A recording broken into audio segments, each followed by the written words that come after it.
So now that we have kind of discussed the development of the New England colonies, let's talk a little bit about the identity, right, that was created in New England, just like we did for the South, right? What were the common types of values and the culture that developed in New England as a whole?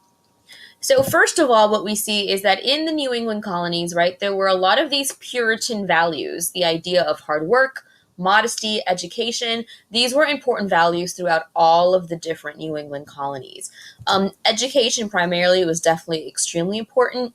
Mothers and fathers wanted their children to be able to read the Bible. That was the primary drive to having everybody being able to be literate and have an education. So schools were actually mandated in any town that had 50 or more households. There had to be a town school created. And because of this drive for education, by 1700, within the New England colony, 70% and about 45% of women could read and write in New England. John Harvard and the General Court founded Harvard College, right, in 1636. So the idea of education definitely was an important value within the New England colonies, more than any of the other regional colonies. There was also a connection between the church and the state in the New England colonies, primarily, especially in Massachusetts, but throughout all of the New England colonies, you saw the importance of both church and their religious life, and also the idea of state. Life revolved around the meeting house, which is where they made the laws, and of course the church. The meeting house, that is where the church going men went to be able to make the laws. Different places had more strict laws. Like in Massachusetts, we saw that only those men who were chosen or elect, that were chosen by God, were able to make the laws. In other New England colonies, it was more open, like in Rhode Island, where it was all men. But there was definitely a connection between church and state within the New England colonies.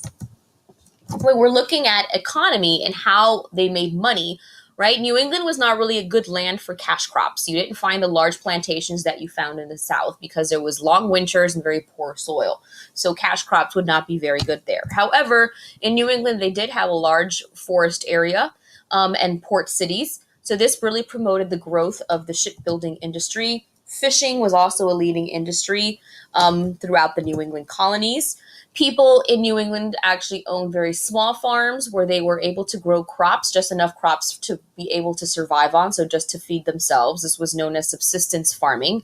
Those were the types of farms that you found throughout the New England colonies. So because there was no large plantations, you didn't really see the abundance of slaves that you saw in the southern colonies. Northern merchants, because of the trading that did involve New England, since they were port cities, they did engage in the slave trade and did profit from it. So even though you didn't find a lot of slaves in the colonies, they still did make a profit from the slave trade because these merchants made money bringing slaves into the colonies anyway. You also found a lot of different skilled craftspeople throughout the New England colonies. They focused on things like blacksmithing and printers, weavers. So there's a lot of different crafts that were found throughout New England. And these were the primary types of activities that made money for the New England colonies.